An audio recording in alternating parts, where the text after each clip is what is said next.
Good morning, everyone, and happy Pride.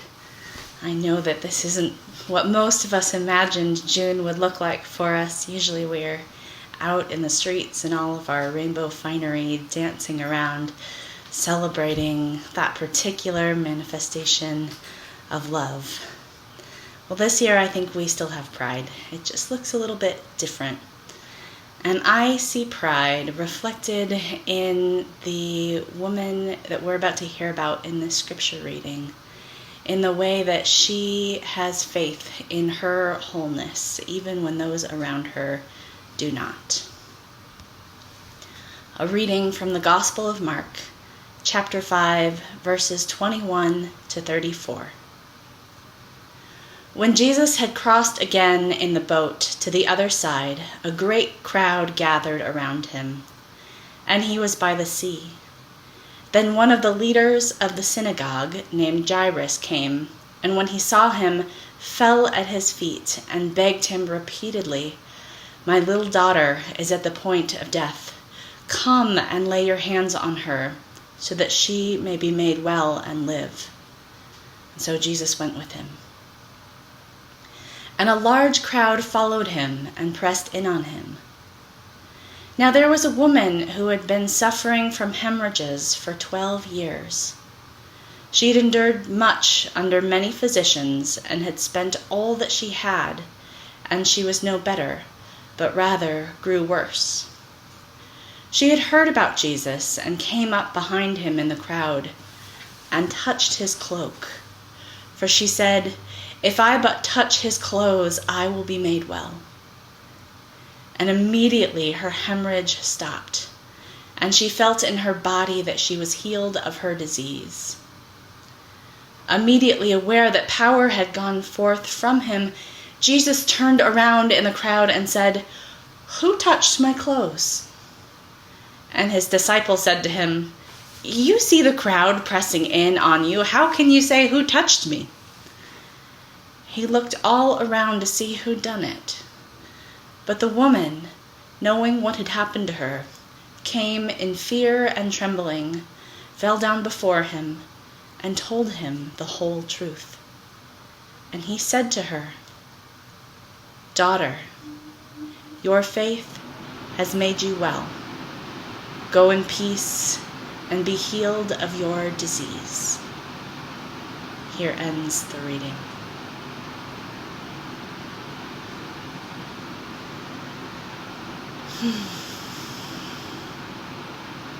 One of the reasons that I was really excited to come to Plymouth was because when I asked the search committee, when I visited and asked the people that I met about what it might be like for my wife and I to move here and be out as queer, folks were like, not a problem at Plymouth. We have been open and affirming since way before it was cool. We welcome LGBT folks. And I was super excited to have my wholeness of being welcomed. And that part of me has been welcomed, and I am so incredibly grateful. I am grateful that that you all have made room in your church and in your hearts. Not just to say, "Oh, queer folks can come here," but really in the spirit of pride, welcoming them, us, into leadership, welcoming our families, welcoming our voices, what we have to say about the experience of being queer, the way that that's sometimes difficult, and the way that is often absolutely fabulous. That's the kind of wholeness that I imagine the hemorrhaging woman was searching for. Let's talk about hemorrhaging for a minute and what that may have meant. So most of us with uteruses bleed for maybe 1 out of every 4 weeks during a certain part of our lives, from adolescence to middle age. And for some of us, it's not the most comfortable experience. It can come with cramps or bloating, certainly comes with a lot of blood. Doesn't always smell fabulous. Like, it's not great. There are some beautiful aspects of it, and the power to give life is incredible. Hemorrhaging means that this woman in the story is not only bleeding during her period, but she's bleeding all the time.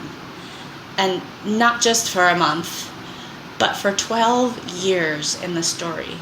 I can only imagine how draining that must be, the fatigue that must come with that much blood loss, and how difficult that might have been in her time when, for example, she didn't have a shower with hot running water in her house, when there were no disposable tampons or pads, and I can't imagine the laundry that might have gone into being bleeding all the time. And it says in our scripture that she searched and did everything right. She went to the doctors. She tried to purchase the best medicine that money could buy. It says that she spent all of her money. And still she was not well. And I could imagine not only the fatigue of body, of having blood leaving your body all the time, but the fatigue of spirit that would cause, to think, oh my gosh, I have done everything that they have told me to do, and still I am not better. And so Jesus rolls through town, and she sees him. And somehow she has the faith or the vision to imagine that there is a way for her to be well, for her to be whole. And so she goes up to Jesus and touches his clothes. And miraculously, she is well. She is whole. That disease has left her body. Our church is together reading The Heart of Christianity by Marcus Borg. And this week we are focusing on the chapter of faith, the way of the heart. And Borg talks about faith in a couple of different ways. The one that really struck with me, though, is faith as physio, as vision, as the ability to imagine that something else is possible, something beyond our usual imagination. So, right, I can imagine that my refrigerator has my favorite kind of ice cream in it. That's within my realm of what I know, of what's possible, of what's happened before. The kind of vision, though, that this woman has in the story is a vision that goes beyond what people tell her should be, what the doctors have said is possible. It's a vision of faith. It's a vision that Jesus can help make her whole. But it's more than that. It's a vision that, despite what everyone has said, she deserves to be whole. Her spirit deserves to be whole. That kind of faith is, I think, the faith that I see exemplified in our queer movements, in our pride, when we go out and say, yes, it doesn't matter what our churches in the past may have said to us, doesn't matter what our families may have said to us, doesn't matter what the religious right may have said. We are whole, and there is nothing that can take that from us if we are able to have faith in our own wholeness.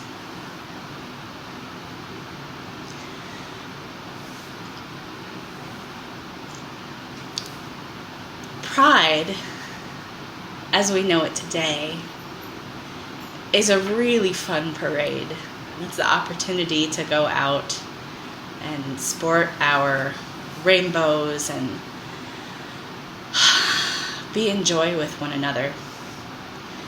But I think it's important for us to remember that pride began not as a joyful parade with cooperation from the police blocking off traffic for us. But the first Pride was actually a riot. It's called the Stonewall Riots. And it happened when black and brown folks who were queer got tired of being harassed by the police, of being beaten by the police, of having their lives in danger. And they took to the streets and they said, no more. They said, we have a vision for our wholeness and we will not be told no, no matter how inconvenient that vision might be. And it was not a peaceful protest, as we might say. Those folks threw rocks at the cops who had been harassing them. They incited violence. They were speaking up to say enough in the only way that they felt they had voice. They were tired of asking nicely. They were tired of playing by the rules and only going to certain bars where they might be protected by the mafia. They were done. They said, no, our wholeness is bigger than this. We are not going to wait for permission. We are going to walk through this crowd and grab onto the cloak of Jesus and say, we are whole and we are worth it, and you cannot tell us otherwise.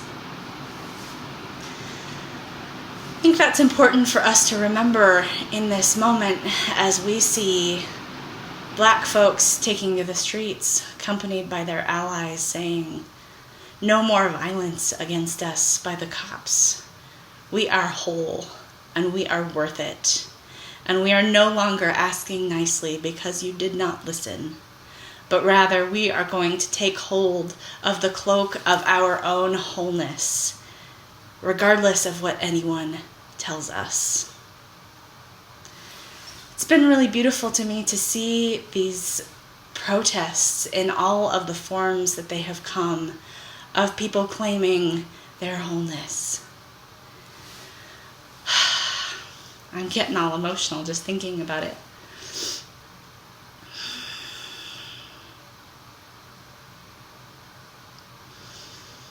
And the connection to pride and to that first pride is unmistakable, because here's the thing, folks. It was not white queers, it was not wealthy queers in New York who took to the streets, who said, enough. It was the folks who were absolutely at the bottom of the social scale. It was the people who didn't have power. It was the people who, in a way, had little to lose. That is where the imagination was able to come through. That is where I think we see that true form of faith that Borg talks about, a vision of being able to see something else. Sometimes that vision comes because it's untenable to live in the way that we do live, right? The hemorrhaging woman was able to imagine something else because it was so painful to be living in the world in which she was living. She had to think of something else. Because here's the thing about the hemorrhaging woman. Not only was she in physical discomfort, bleeding all of the time, but there's a social aspect to it as well. Women on their period in time of Jesus were considered unclean by Jewish law, which meant that there were a whole lot of things that they weren't allowed to do. They weren't allowed to be touched by anyone else. They couldn't receive any form of physical comfort, any expressions of love that involved touch. Can you imagine not being hugged for 12 years? They couldn't sit down with other people to share a meal. Can you imagine being relegated to the kitchen to eat dinner while your family sits around in the dining room for 12 years? Not being able to share a meal with a friend outside of the house for 12 years. There is a particular kind of oppression that women went through at that time, and she is an exaggerated embodiment of it, because not only was it happening for a quarter of her life, for 1 week out of a month during a normal period, but it was all of the time for her. She would have been considered unclean, unable to be touched, unable to share a meal, not able to drink at the same water fountain as people who weren't hemorrhaging, not able to sit at the same lunch counter. And yet out of that, she found vision for wholeness and what wholeness could look like for her, and I think for other women too, other people with uteruses, other people who bleed.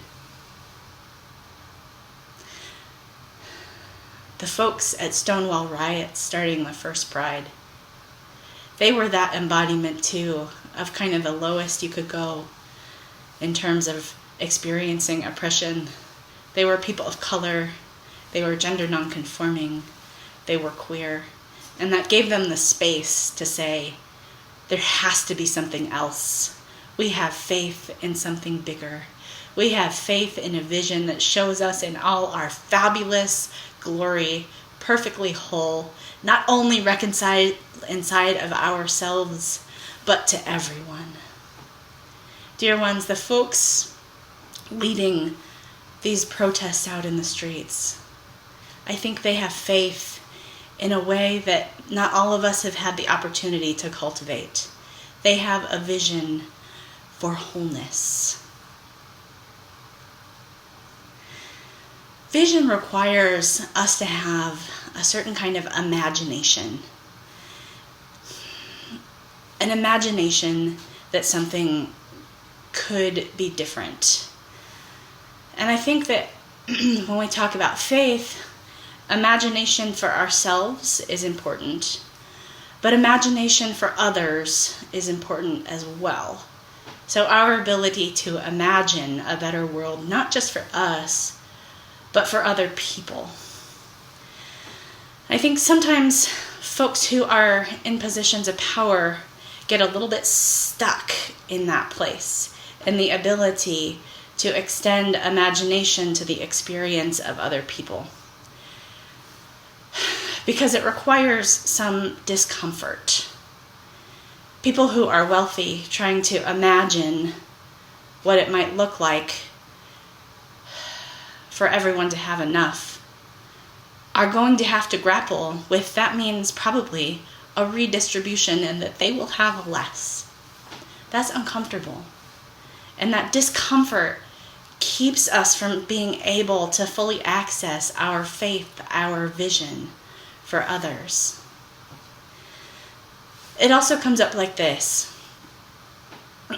If we were to imagine taking a more radical stance for racial justice,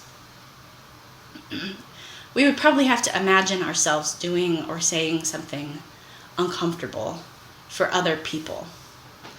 For the people who are in our social circles, for the people who look like us. And the discomfort of talking with those folks, of making change in those circles, is enough to keep us from being able to fully imagine the pain that someone who does not look like us is experiencing. Our discomfort with disrupting something in our own lives or in the social circles that we're in keeps us from being able to imagine the pain of people who do not look like us, or maybe not in all of those same social circles. That's a failure of imagination that many people across the country are facing, not just Plymouth Church. And it's a failure of imagination that we need to ask Jesus' help with. Because when we aren't able to imagine what it might feel like for someone else, what their experience might be, we're not able to empathize. And when we're not able to empathize, we lose the most precious part of what it is to be human.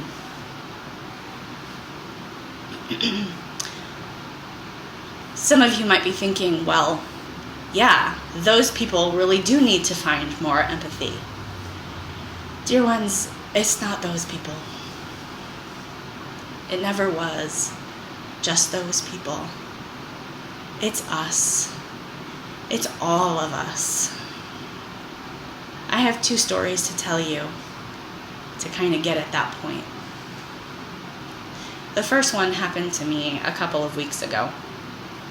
I'm part of a closed Facebook group for ministers where we have the opportunity to post about some of the really difficult and confidential things that happen that we go through that just aren't really appropriate to share other places. And I was writing to share about a particular situation where someone had requested assistance funds and I had to say no, and it was heartbreaking. And in the comments of the post, someone who I know messaged and said, hey, that language that you used to describe that situation was really classist and really hurt my feelings. And my first reaction was, well, I'm sorry, but this is like a safe space. I shouldn't have to watch my language here. And also, I'm not classist. I'm woke. How can you say that about me? I sat with it, fortunately. Didn't post that. But her comment wouldn't leave me alone. It was kind of in the back of my head, coming up in those moments where I was trying to sleep. Whenever I sat still, that comment kind of came back. And the second reaction that I had was actually shame. Was thinking, geez, I did probably mess up. I used some language that I wish I hadn't. And I sat in that shame for probably a couple weeks. I was thinking about it a lot. I'm thinking about what does that mean for me? Am I no longer progressive? Am I, can I post to this group again? All of these sort of thoughts rolling around. And eventually, after sitting in that discomfort, I got to a place where I was still not super happy with it, but I was grateful that she'd said something. Because I wouldn't want to just blunder through in that group of colleagues who I trust and lean on and rely on, making them uncomfortable without even realizing it. So then I wrote the post. I said, thank you. Thank you for calling me in and telling me what I needed to know. And I will work to do better. And I have to tell you, writing that post wasn't easy. It took me half a morning. And I'm still thinking about it. But I'm thinking about it in a way of, okay, how can I let the discomfort of that moment invite me into better language, into language that's not hurtful, into better practice. Now, I want to tell you that story just to illustrate, it doesn't matter how many protests you have gone to or how much you have advocated. The language of oppression, of harm is all around us. It creeps into our vocabulary.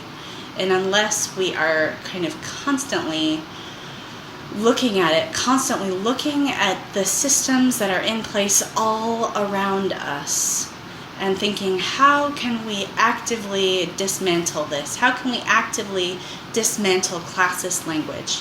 How can we actively dismantle homophobia and transphobia? How can we actively dismantle racism? Then it just creeps in along the edges in these really insidious ways. So as Professor Moody might say, constant vigilance. The other story that I want to tell you is for those of you thinking, well, yeah, those other less progressive churches over there really have some work to do. Dear ones, it's our church that is having a failure of imagination a failure of vision, a failure of faith around some of these issues. Not all of the time, but some of the time. When I came here to you all, I was really, really excited to come as a queer person and be taken in and welcomed with my whole self. And the queer part of me has been fabulously welcomed. But there's another part that's been asked to take a back seat, to be a little bit more quiet, to pipe down. And that's the part of me that has wanted to speak up on issues of racism as a person of color. And I have been told that it's too much, that it's too soon, that we're reeling from the Black Lives Matter vote, that anything you say will be divisive at this point. When you all ask your ministers of color to pipe down, to talk less about racism, you're asking us to bring less than our full selves to the table. You're telling us that the pain we feel is not valid or important. You're saying that the disruption we might cause to the system weighs more than the pain that we feel from racism. There are two concrete examples I can give you of this. One is you all had called a young black pastor, and then we're voting on whether or not to hang a visible sign of the church's commitment to anti-racism with a Black Lives Matter banner. And that vote was really close. And I wonder if you all could imagine what that might have been like to be a black minister and have almost half of your congregation not vote to affirm that Black Lives Matter. There's another example that's a little closer to home for me, which is that you all called a Native American minister, myself. And when I raised my voice saying, hey, watching people dress up in pilgrim costumes and seeing the big hanging of pilgrims around Thanksgiving, that's difficult for me as a minister of color, as an Indigenous minister, because those are the people who began the genocide against Native folks in this country. And I was told by some of you that it wasn't the right time to talk about that people were more attached to their traditions than they were willing to listen to the pain that might cause. And that, dear ones, I'm telling you because I love you and because I care about where you go. That is a failure of empathy, a failure of imagination, and a failure of faith.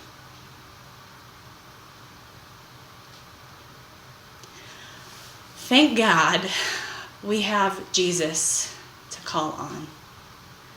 To call on when we are having a failure of faith, when we don't know how to move forward exactly, when we are in pain, when we are in conflict with one another. We have an example of what it looks like to walk in such close partnership with God that you are one.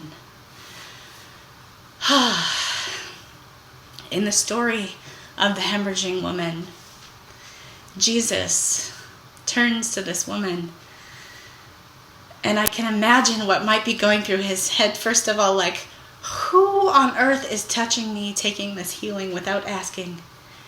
And then he sees this woman and hears her story. And his heart is so big, his empathy is so much, that he is able to see her vision for her wholeness, and perhaps her vision for the wholeness, for the full inclusion and celebration and welcome and power of all women, and says to you, daughter, your faith has made you well. Go in peace and be healed of your disease. And I imagine he's not just talking about the bleeding, but of the pain of being relegated to the other room during meals, the pain of not being touched in love and comfort for 12 years. He says, be healed of your disease. Dear ones, we are all living with the disease of racism. I would say it is a bigger public health crisis even than COVID-19, which is why folks are out in the streets, even though it may pose a risk in terms of the virus. Racism is a virus that is infectious and has been with us for far longer. Your faith has made you well. Go in peace and be healed of your disease. Dear ones, Jesus is here to help us find a way through, to remind us that compassion is more important than the disruption of our social order, to remind us that we can see the vision, the faith, the imagination that others have for their wholeness, and come alongside them. Come alongside them and say, yes, I see your vision. Let me know what I can do to make it so. Right after this, Jesus does go to the house of Jairus, whose daughter is, on her deathbed. And people are expecting a miracle. People are expecting Jesus to heal a child who is incredibly sick. What happens is that actually she's dead. And I imagine the people around him give up hope and say, well, there's nothing to be done about that. And it reminds me of what we're seeing right now with some of the debates about defunding the police. There's a campaign, 8 Can't Wait, which are 8 ways that folks want to reform the police right now. 8 things that could happen right now. And I imagine that's a little bit like asking Jesus to come and heal this sick child. But what happens is that the child appears to be dead. And there's nothing to be done. Jesus says, yes, there is. And he heals her. And she gets up. There's also a campaign right now, 8 to Abolition, which is calling for a world without prisons or police where we can all be safe. That's a kind of imagination that only folks who are at the bottom of the system could come up with, a vision for wholeness for our community that is so far outside of what most of us could imagine, right? Like when most of us imagine a world without prisons or police, we go to that same place of fear of disruption, fear for our own safety. But these folks are saying, no, there's a bigger vision than that. There's a vision where we can be safe, taking care of one another, of shifting that money out of militarization, out of a dominating police force, and into community care, into things like providing safe housing for everyone, into things like making schools safer without police, into things like repealing the laws that criminalize survival, into things like community self-governance. Dear ones, your faith has made you well. Dear ones, it is faith, it is imagination, it is vision that will make us well from the sin and the sickness of racism. And it's not the vision of people in power. It's the vision from people at the bottom, people who have to imagine a different way forward.